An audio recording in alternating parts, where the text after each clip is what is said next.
Hey there, welcome to the Crocheted Caution Tape, where we discuss all things true crime, dark history, and mysteries, all while we crochet.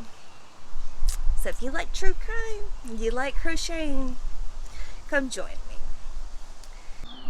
Hey there, just want to pop in and give a little PSA. This video will contain some graphic images and details that could not be appropriate for some people. Today we are going to discuss the tale of Leah and Christine Papin. Now, Leah and Christine Papin grew up in France in the early 1900s. Their parents were Gustave Papin and Clemence Derry. They had a very rocky marriage, and it was pretty clear that they had no desire to be parents. They sent their oldest daughter, Emilia, to live in an orphanage. They moved around a lot because Gustave just didn't trust Clemence, and so anytime he suspected her or something, they moved. In comes Christine in 1905. Like I said, they didn't want to be parents. They were not happy about having Christine. Not in the slightest bit. After Christine's birth, it sent Clemence into a very deep depression, and it deepened Gustave's alcoholism. So they sent Christine to live with her aunt after birth. And unfortunately, by the time that Christine was 7, she was already sent to a Catholic orphanage. Then Leah was born in 1911. Again, Clemence and Gustave, they were not ready to be parents. So,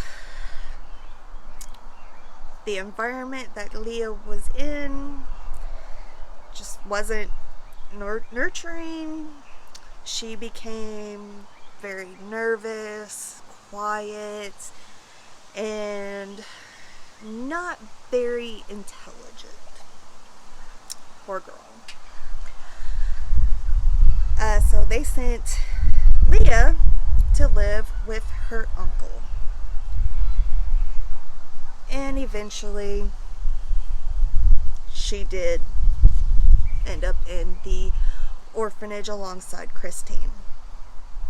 Now, as Christine got older, she was able to secure a job as a housemaid for Renee and Leonie Lancelins in Le Mans, France. She didn't want to leave her sister at the orphanage, but Leah was still too young to be put into the workforce. Once Leah had become of the age, Christine had convinced the Lancelins to hire Leah as a second housemaid. And the duties were split up. Christine was the cook, and Leah was the housemaid. She cleaned everything. Now, together they worked for the Lancelins for 7 years. In those 7 years, never once did they talk to Renee. Their only form of communication with Leonie was through written orders or yelling. Leonie was very particular about how her house was kept, and she expected the girls to follow her orders and do what she wanted. She wanted her house meticulously clean. So she would often go around and do the white glove test, where she put on a white glove and ran her finger over surfaces to ensure that it had been indeed clean. And if it wasn't clean, she berated Christine and Leah about it, and where they were forced to redo it all.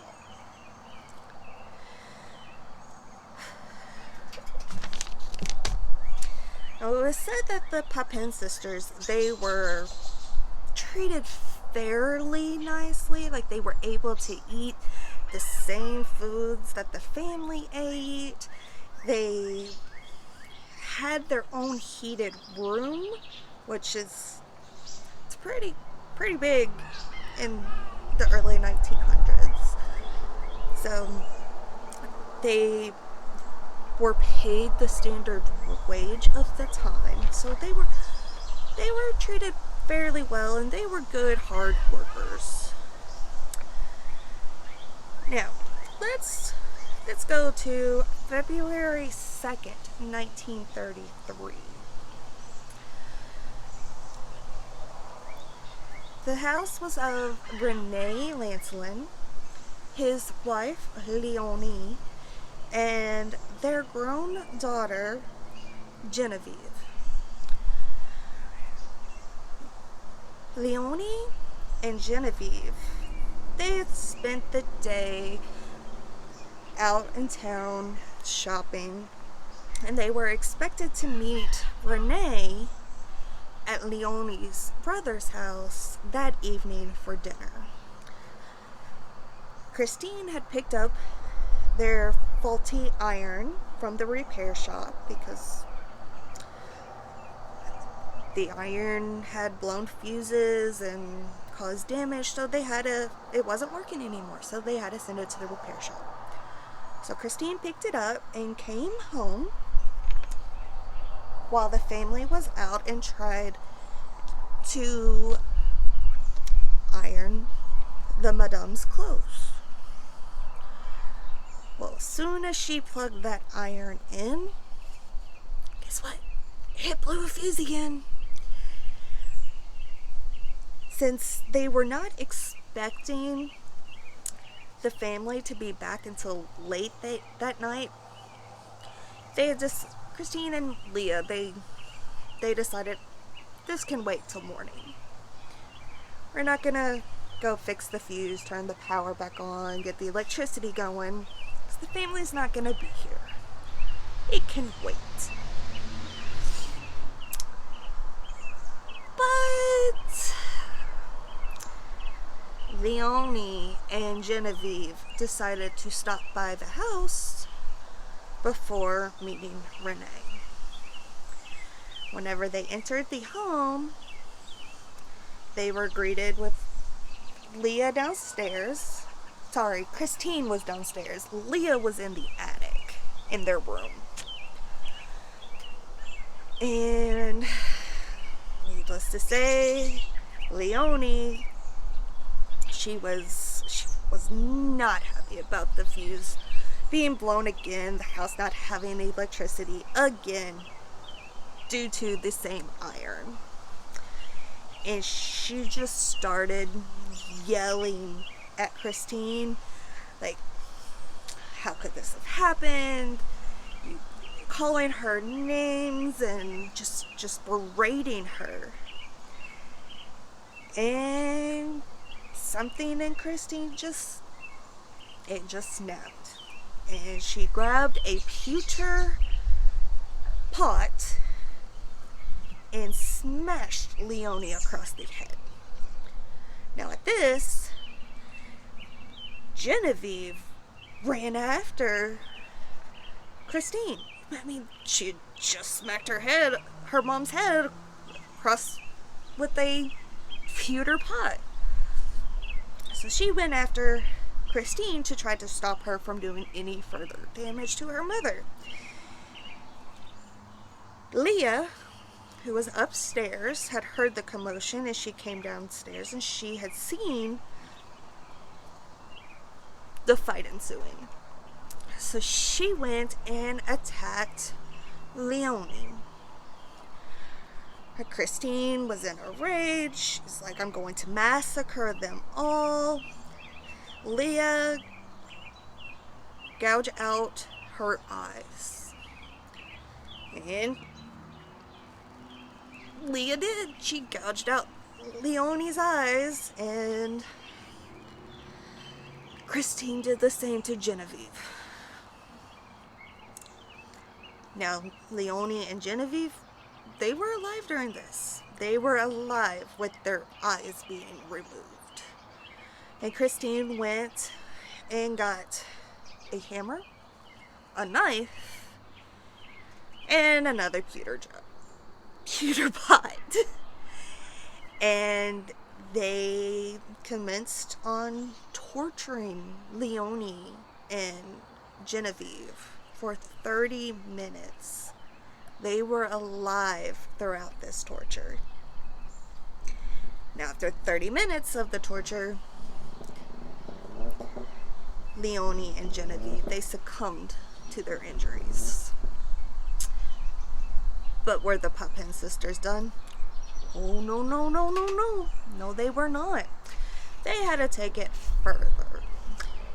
They mutilated their faces to where they were not recognizable. They lifted their skirts up and mutilated their under areas. They even took Genevieve's menstrual blood and poured it all over Leonie. It's so crazy. Like, they were said to be model servants, and then they just snapped. It's crazy. So, after they were finished with mutilating Leonie and Genevieve, the girls got cleaned up, locked all of the doors in the house, and returned to their room and lit a single candle. A little bit later, Renee returns home because Leonie and Genevieve never met him for dinner. So he was worried.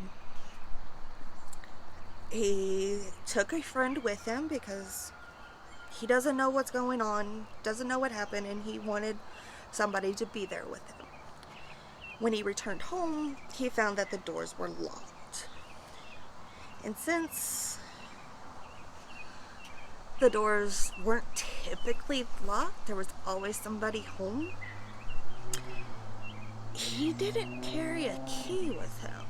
So he had to go to the police and have the police open his door. Now, the scene that greeted him was just pure awful. There was blood everywhere. He found his wife and his daughter laying on the floor with their eyes missing and their faces unrecognizable. It was said that Leonie's eyes were found in the folds of her scarf, while Genevieve's eyes, one was placed at the top of their stairs, just sitting there, while the other one was underneath her. Blood everywhere, just awful. So, with the police there, they decided they needed to look around the house. Like, is the murderer still here? Who did this? Like, what is going on? Well, they get to the attic and they find Christine and Leah. Some reports say that they were undressed, cuddling together in the bed, in their bed, while others say they had robes on, but they were still in bed together, just cuddling each other.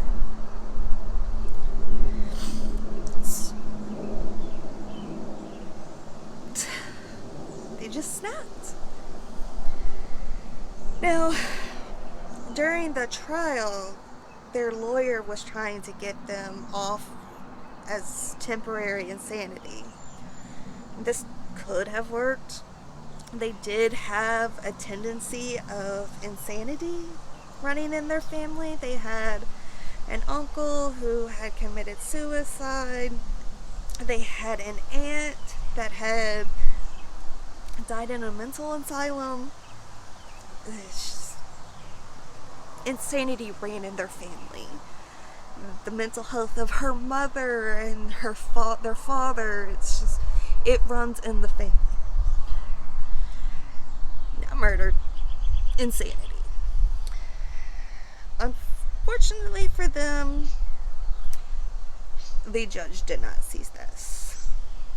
He found them sane and guilty of double murder.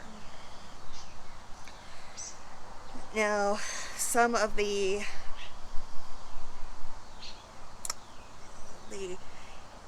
intellectuals of the time, they were saying that this was a cry of the fight against the classes, and it was because of the standard of living for the poorer people in the society, and like they were retaliating, but they were paid well, they were treated somewhat decently.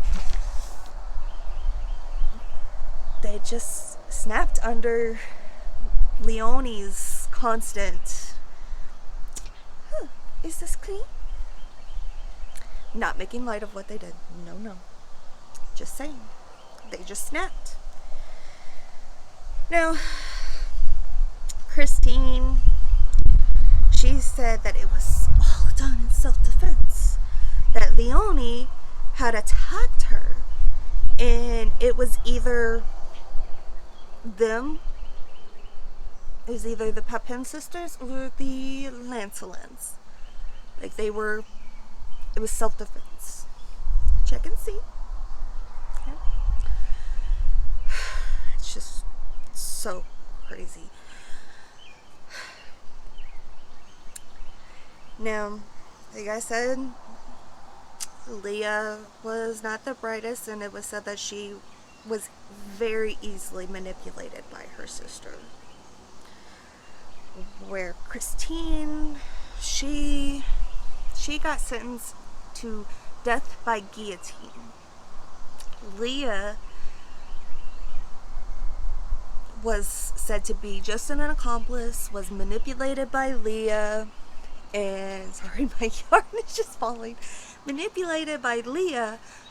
Leah was manipulated by Christine, so she got sentenced to 10 years of hard labor.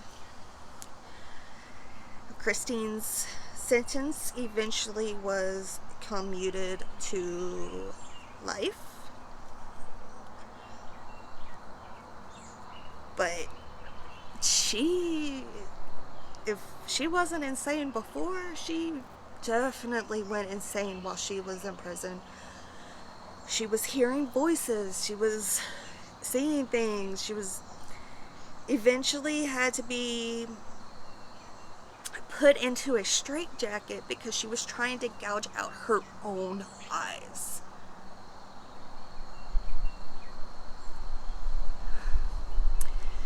So they moved her from the prison to an asylum, where she eventually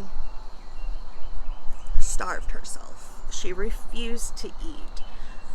She couldn't live without Leah. And she starved herself and ended up passing away in 1937.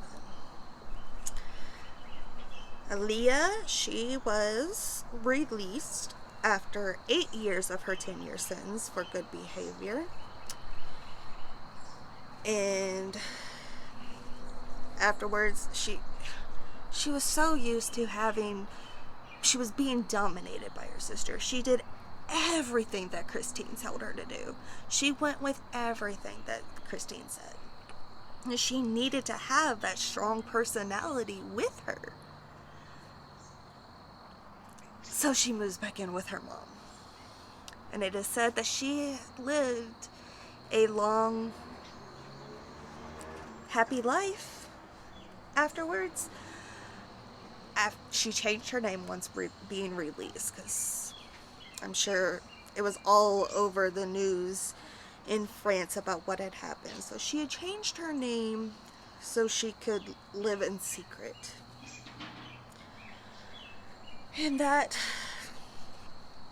is the story of what happened on February 2nd, 1933 in Le Mans, France, with Christine and Leah Papin. Thank you for listening and crocheting along with me. If you have any ideas on who you would like me to research and crochet with, yeah, crochet while telling about, please let me know. Until then, I'll see you guys later. Bye-bye.